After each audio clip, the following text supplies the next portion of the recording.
Hello again. It's Cara Silletto from Crescendo Strategies here with my partner in crime, Molly Ricketts from Incipio Workforce Solutions. And we're back to answer some of your questions and to talk with you about what are we really dealing with in this COVID-19 crisis as business owners, business leaders, employees, managers of organizations. Molly and I both work with companies across the country to reduce employee turnover, to hire better people, improve recruiting and onboarding, and all of those workforce and culture areas. And so we've kind of teamed up on this series of question and answer, kind of a little mini interview series where we're really diving into the questions and the issues that we're all dealing with right now. So this video in particular, I wanted to talk with Molly about different perspectives. You know, I'm starting to hear a lot, Molly, from different people, everyone from management to employees to owners. I'm starting to hear them judge other people and to say, well, I don't know why my boss isn't doing this, or I don't know why my employees think this is okay or not okay, or, you know, things like that. And then the more I talk to employees and managers and HR and business owners, I find they don't see the different perspectives that are out there right now. So I just thought maybe we could talk through those different perspectives. Do you want to start with kind of what are employees dealing with right now? What are they thinking? Just to help the business owners and leaders understand what their stressors are and what's going on from what you've heard. Well, a lot of what I'm hearing is the employees are saying things like, why aren't they telling us anything? Why are they keeping secrets? Why are they keeping me in the dark? And then 4 o'clock when it's time for me to go home, they tell me not to come back for 2 weeks.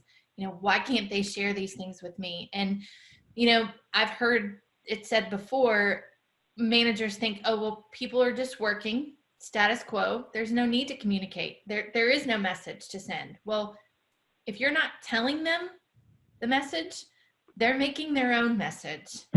You're right. You're right. Oh, yeah. We always say, you know, if you don't fill in the gaps, they will fill them in for you. Absolutely. And they'll make those assumptions Yes. of what's going on behind the scenes. Yeah. I've talked to some employees that also same, you know, they're frustrated that they feel like they're not getting enough information.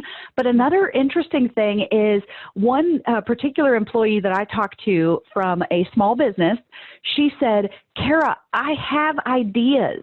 I have some products that we could launch while we can't deliver our services. I have some things that I think could help us get through this, and they don't want to hear it right now, or they're not asking me for help. And so I would definitely encourage management to put out a suggestion box. You know, put out a virtual suggestion box or an email address that people can just email in, even anonymously if they want to do it from personal accounts or something, just ideas of how we can cope with the crisis better, some ideas of how we could rework the workloads or schedules or those types of things, because I've been really impressed. I mean, I'm begging my team for ideas and to help me brainstorm. I'm not going to do it all myself. And I've been really impressed with some of the ideas that they're coming up with that didn't cross my mind.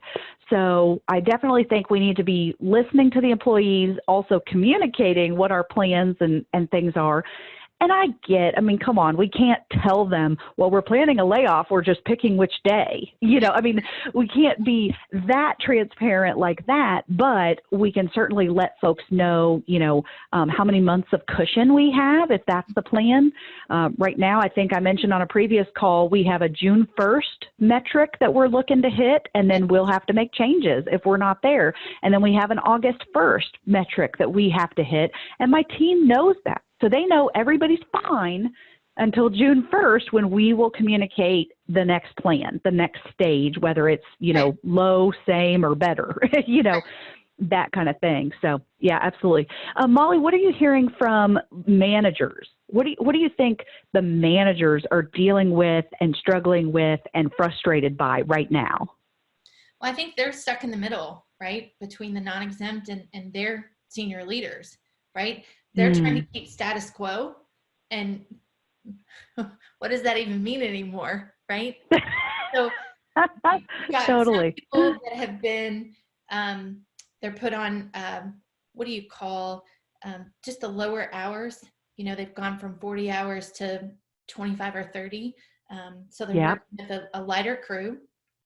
Or I've got a client that they are actually working with different groups of people in a facility for Monday, Tuesday, half of Wednesday, and then the other half of Wednesday and Thursday and Friday with the other group, to be able to spread out that Yeah. 10 feet from your workspace, right? Because when you're in a production line, you're next to your people. So Yeah. these managers are just trying to make the same production work with half the crew, half the time, and sometimes even half the product, because the company that they have, supplied this information, these, products out from, they're not getting their products to make their product, to Right. get their product out. Oh, yeah.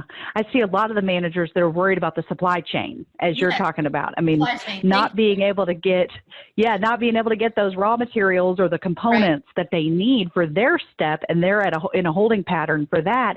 And then some of them can still manufacture, but the clients have dropped off, or the client demand has gone up and they can't supply fast enough. I mean, we're seeing all those different ends of the spectrum.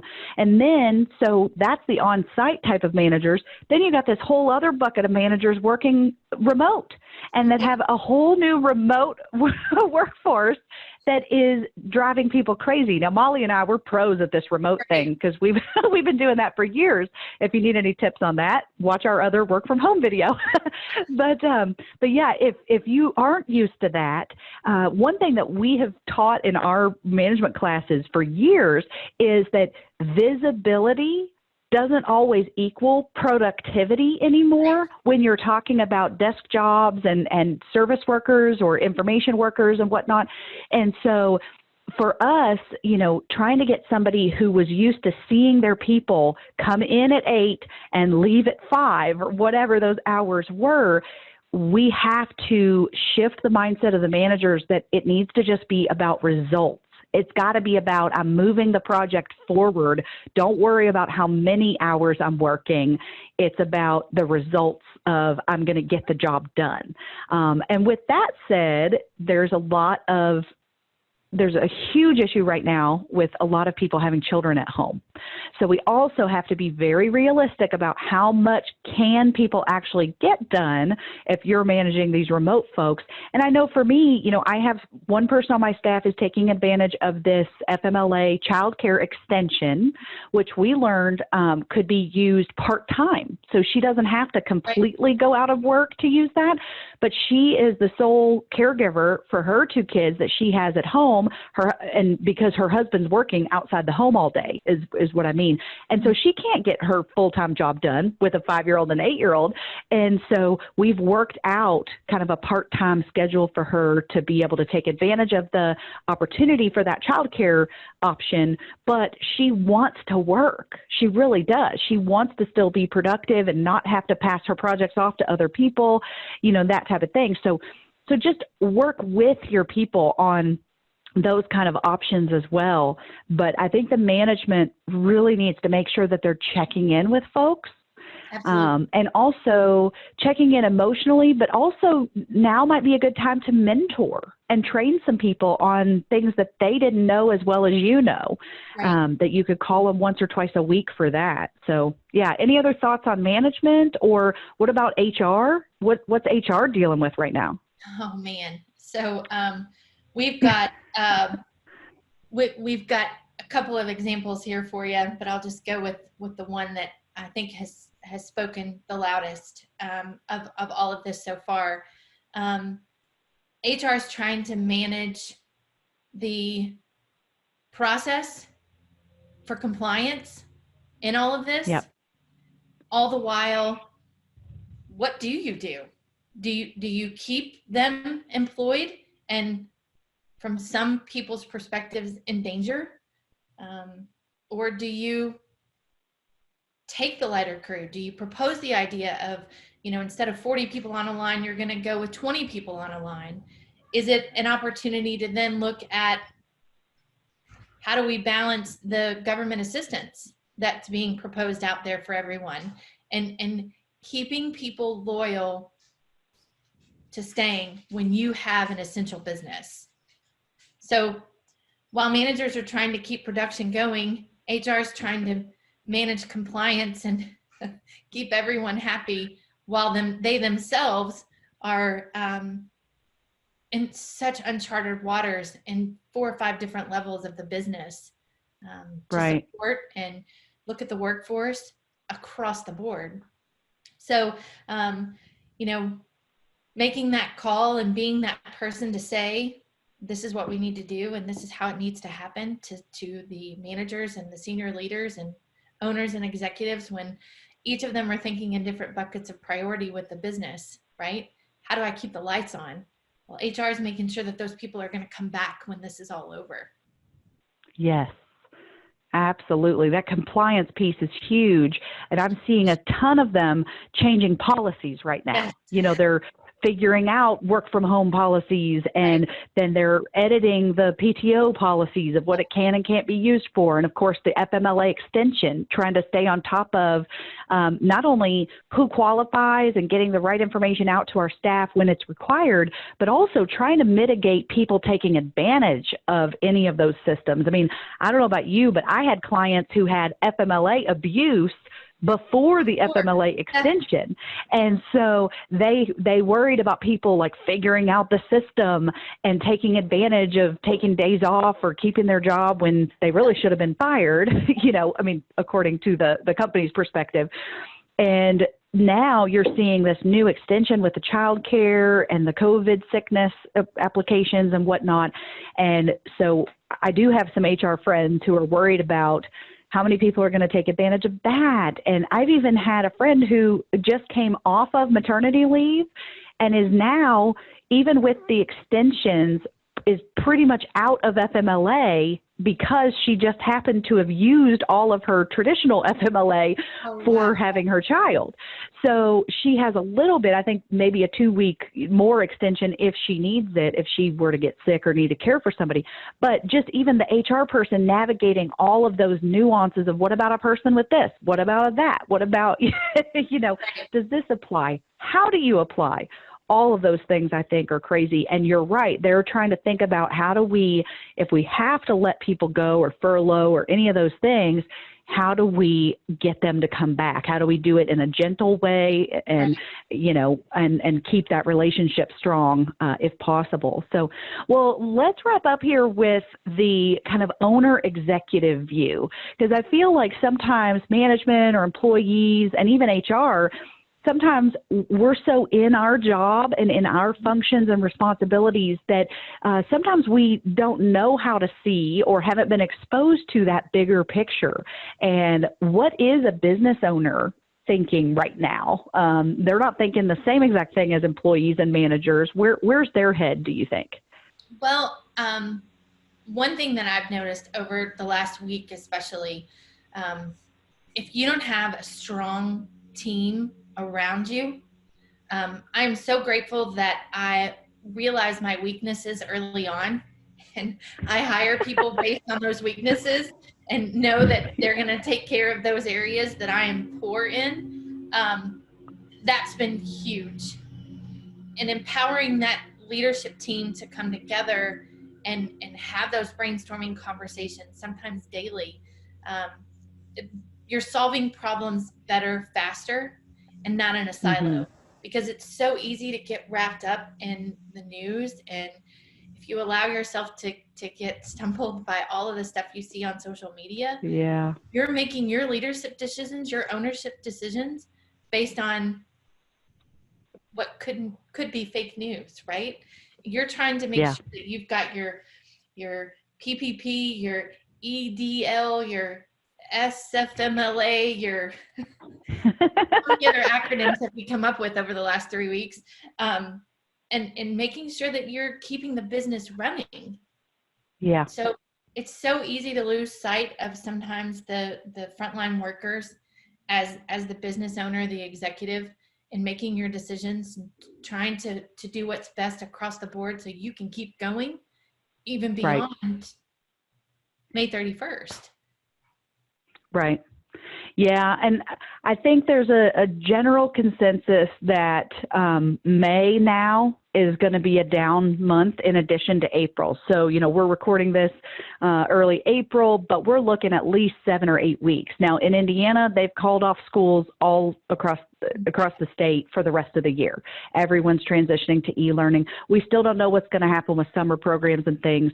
So yeah, I think on our next video, we're going to talk about what does it look like coming out of this. Is that going to be a flip of a switch, or is it going to be a slow trickle back to our new normal, I guess, that type of thing. So we'll talk more about that. But I do think that that's one of the things that's top of mind for owners right now. I just was in a restaurant the other day getting a growler of beer to go. And I was, standing 10 feet away from the bar talking to the owner who's pouring the beer, and I was asking her, how did they transition their operations? She said they let go of everyone except for 4 people just to keep the kitchen and the bar open. And they shifted only to 4 hours every evening that they're open. That's it, because their lunch shift wasn't worth keeping open. And then she's thinking, that she's gonna bring back all these people later, but she was trying to figure out, like, they still think May 1st might be an option. I personally don't think that's going to happen, but that's, no one knows. No one's been told exactly who will be able to open when. So I think a lot of the business owners, they just have their eyes set on, when do we get to go back to doing something else? Right now they're filling out all these loans and applications and grants and, everything that they can to keep the lights on, but then also really thinking about, what does this look like down the road? And I know several managers still trying to decide, am I going to have to lay off? Am I going to have to, furlough some folks? What does that look like? Is it in our best interest? Heck, is it in the employee's best interest? Today there are some employees that are saying they're better off being unemployed because of the stimulus. And so that's another thing. I know. It's another thing that I think the owners and managers need to realize about the perspective of the employees. Yeah. Some of them would prefer to be laid off, or would, and I know that sounds crazy, but especially if they've got the kids at home or they're fearful of being out in public and those kind of things. So the owners just need to realize it's not just the big picture and business stuff. We also need to think about the day-to-day. How is our staff dealing with this? How is our management dealing with this? But the staff and the management need to also realize this is a business that has to run and be functional and financially stable and all of that. So my goal in having this conversation with Molly today was really just to make sure that we see the different perspectives and that we're not judging the people in different positions for the way they're handling it or the way that they are, the way they're seeing the situation, because today we all have a different role and different responsibilities and a different view on what's happening. So I hope this has been helpful to just see those different perspectives, and just catch us on the next video where we're going to be talking about what does this look like when we come out of some of this, and what does that recruiting scenario look like. So thanks so much, Molly, for your time today and your partnership, and we'll see you again soon. Bye.